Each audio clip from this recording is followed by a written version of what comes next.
The rain poured heavily that night. The streets of New York shimmered under the glow of streetlights, each droplet bouncing like shattered glass. Amid the chaos, a young woman named Lena Carter sprinted through the storm, holding a flimsy umbrella that did nothing to stop the cold. She was late, again. The cafe where she worked was about to close, but Lena needed those extra minutes. Every shift counted. Every dollar mattered. Inside, the cafe smelled of espresso and hope, small dreams brewing with every cup. As she wiped the last table, she noticed a man sitting alone by the window. His black suit was drenched, his eyes distant, almost haunted. He had that look, like someone who carried too much pain in silence. "Sir, we're about to close," Lena said softly. He looked up. His voice was deep but weary. "Could I just sit for a minute?" Something in his tone stopped her from saying no. She nodded. "Sure. Coffee?" He gave a faint smile. "Black. No sugar." As she poured his cup, she caught sight of a small handprint on his sleeve. Then she saw it. A little girl, fast asleep beside him in the booth. Her curls framed her tiny face, and her small backpack sat beside her. "She's my daughter," the man said, noticing her gaze. "Her name's Sophie." Lena smiled warmly. "She's beautiful." The man hesitated, then said, "I'm Ethan. Ethan Blackwood." The name struck something in Lena. Blackwood. She'd read about that surname before, on business magazines, stock reports, and corporate scandals. Ethan Blackwood, the youngest CEO of Blackwood Holdings, the man who vanished after his wife's tragic death. But sitting here now, he didn't look like a billionaire. He looked like a broken father. Days passed, and Ethan returned again. And again, always with Sophie. Sometimes they came for coffee, sometimes for silence. Lena learned that Ethan's wife had died in a car accident, one he blamed himself for. Since then, he had shut himself off from everyone. Sophie, though, adored Lena. She'd run behind the counter to hug her legs, giggle when Lena drew little hearts in her hot chocolate foam, and call her Miss Sunshine. "You know," Ethan said one evening, "I don't think Sophie's smiled this much in months." Lena laughed softly. "Kids need warmth." "Maybe. So do you." He looked at her for a long time. "Maybe. One night, as Lena closed the cafe, she found Ethan outside, panicked. "Sophie's missing," he gasped. Her heart froze. Without hesitation, Lena grabbed her jacket and ran with him into the rain. They searched every alley, every park bench, shouting Sophie's name until their voices cracked. Then, near the old bridge, they heard it, a faint cry. Sophie was there, trapped near the muddy embankment, her small hands clutching the railing. Without thinking, Lena slid down the slope, scraping her arms but grabbing the child before she slipped further. Ethan jumped in seconds later, pulling them both to safety. His heart pounded as he hugged his daughter tightly, and then looked at Lena, drenched, trembling, her hands bleeding. "You saved me once," he whispered, eyes filled with emotion. "Now it's my turn to protect you." True to his word, Ethan didn't leave her side. He paid her medical bills, sent flowers, but Lena refused money. She didn't want pity. She just wanted to live simply, freely. Ethan admired that. It reminded him of what he'd lost: the honesty, the warmth, the humanity. Soon, his visits turned into walks. Walks turned into dinners. Dinners into laughter. And laughter into something Ethan thought he'd never feel again: love. But just as life started to bloom again, darkness returned. One morning, the news broke: Blackwood Holdings was on the verge of collapse. Ethan's business partner, Martin Hale, had betrayed him, selling confidential information and framing Ethan for fraud. The world that once praised him now tore him apart. Investors turned cold, tabloids screamed betrayal, and reporters swarmed his mansion. Lena found him sitting in his study, broken. "I'm losing everything," he said. "The board, the company, even my daughter's future." She knelt before him. "You haven't lost everything, Ethan. You still have us." He looked up. "Us?" She nodded. "Me and Sophie. We're your family too now." Tears glimmered in his eyes.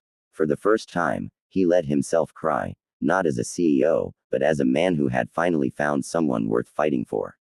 The next days were war. Lena helped him uncover Martin's schemes, digging through files, connecting dots, even sneaking into an old office warehouse to find the original contracts Martin had forged.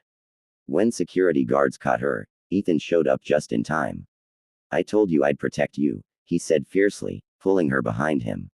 They escaped, but Lena was injured, a cut on her shoulder, nothing fatal but enough to make Ethan's world stop. He held her hand in the hospital, whispering, "You've risked everything for me." "Why?" Lena smiled weakly. "Because you once said I saved you. Maybe we've been saving each other all along." Weeks later, Ethan stood before the boardroom. Evidence in hand, Martin was arrested, and Ethan was cleared. The company was saved, but Ethan didn't celebrate. Instead, he walked out of the glass tower, looked at the sky, and smiled. "It's over," he said softly. At that moment, he knew, money, power, and status meant nothing compared to the woman who stood by him when he was nothing. He found Lena at the cafe, wiping tables as always. "Still working hard," he teased. She turned, surprised. "You're free." "Completely," he said. Then, stepping closer, he added, "But I realized something. I don't want freedom without you." Lena froze. "Ethan." He took her hands gently. "You saved me once, Lena. You gave Sophie her smile back. You gave me my life back. Let me give you mine." Before she could respond, Sophie ran in, clutching a small drawing, 3 figures holding hands under a sun. "Daddy says we're family now," she chirped. Lena's tears flowed freely. She bent down, hugging the little girl tight. Ethan joined them, wrapping his arms around both. The rain outside had stopped. The city glowed again. This time, not from streetlights, but from the quiet promise of a new beginning. Years later, the cafe sign still stood, but now, it read, Sophie's Place. Ethan had turned Lena's small dream into a thriving business. Every morning, he helped her open the doors, wearing an apron instead of a suit. When people asked why a former CEO ran a cafe, he'd smile and say, "Because this is where my heart started beating again." And sometimes, when the rain returned, Lena would watch him and whisper, "You really did protect me." He'd chuckle softly, brushing a raindrop from her cheek. "No," he'd say, "you saved me first." And together, they'd watch Sophie play by the window, proof that even the most broken souls can find light again, if love finds them at the right time. Months passed since the cafe's reopening as Sophie's Place. The once lonely corners now bloomed with laughter, the soft hum of jazz, and the sweet scent of freshly baked pastries.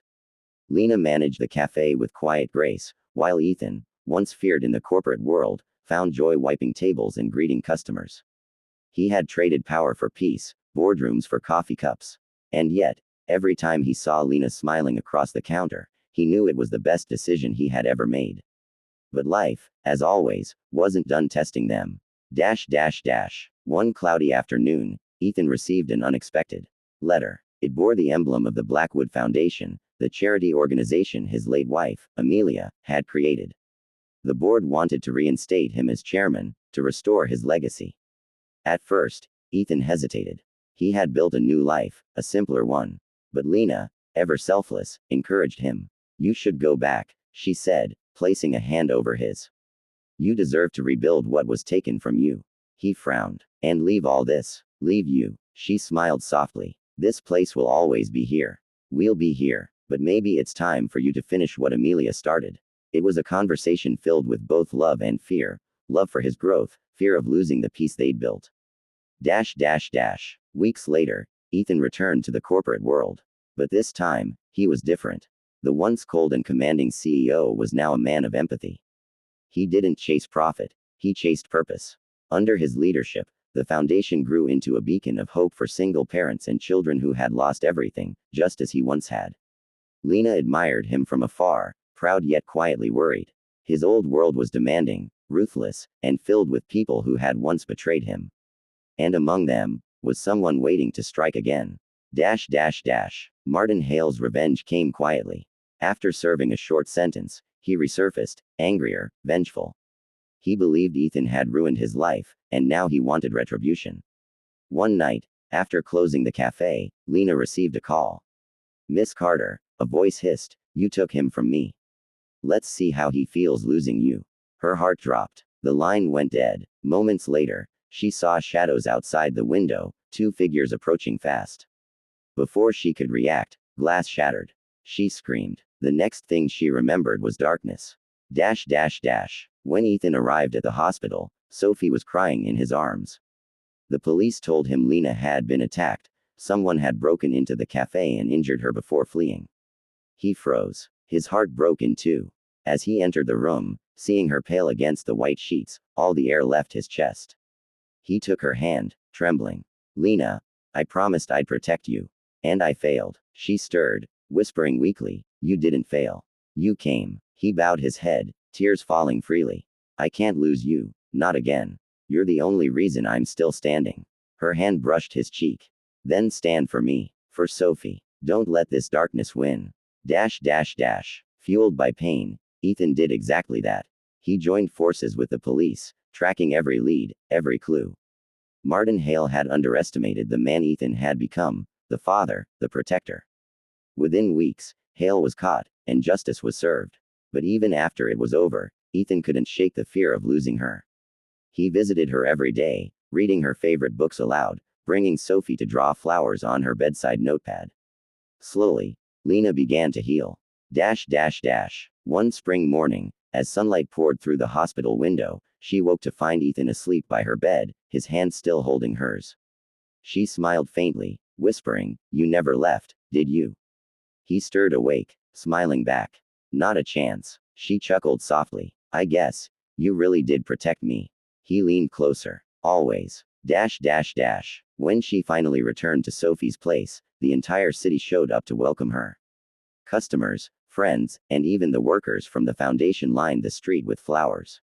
As Lena stepped through the door, she gasped. On the wall behind the counter, a framed plaque read, dedicated to the woman who taught us that saving one soul can change two lives. She turned to Ethan, tears brimming. You did all this. He nodded. You gave me a second chance at life, Lena. The least I could do was make sure your kindness lives on. Forever. Dash dash dash. But Ethan had one more surprise. That evening, after closing, he led her to the rooftop garden above the café. Fairy lights glowed softly, the city skyline painting a dream behind them. Sophie was there too, holding a basket of rose petals. Daddy said this is a special night. She squealed. Lena laughed, confused, until Ethan dropped to one knee. Lena Carter, he began, voice thick with emotion, you walked into my life when I was lost, and you stayed even when I had nothing to give. You saved me, loved my daughter like your own, and made us a family. So tonight, I'm asking you, will you marry me? Lena covered her mouth, tears falling. She nodded, unable to speak. Yes, she whispered. 1,000 times yes. Sophie threw the petals in the air, giggling, as Ethan stood and pulled Lena into his arms. Under the golden lights and the sound of the city below, they kissed, a promise of forever sealed with love born from pain. Dash dash dash. Years later, the Blackwood Foundation had branches across the country, helping families rebuild their lives. And at its heart stood Ethan and Lena Blackwood, alongside their bright little girl, now a teenager with her mother's compassion and her father's strength. Every year, on the anniversary of that rainy night, they'd close the cafe early and sit together under the same old umbrella that started it all. Ethan would hold Lena close and whisper, you saved me once. And she'd smile, leaning on his shoulder. And you protected me for life. Then Sophie would laugh, throwing her arms around them both, saying, and together, we saved each other. And just like that, under the rain, love would shine again. Dash dash dash. The end cloud with rain sparkling heart. If this story touched your heart, don't forget to like this video and subscribe to the channel for more emotional love stories that remind us that even in our darkest moments, there's always someone waiting to bring the light back.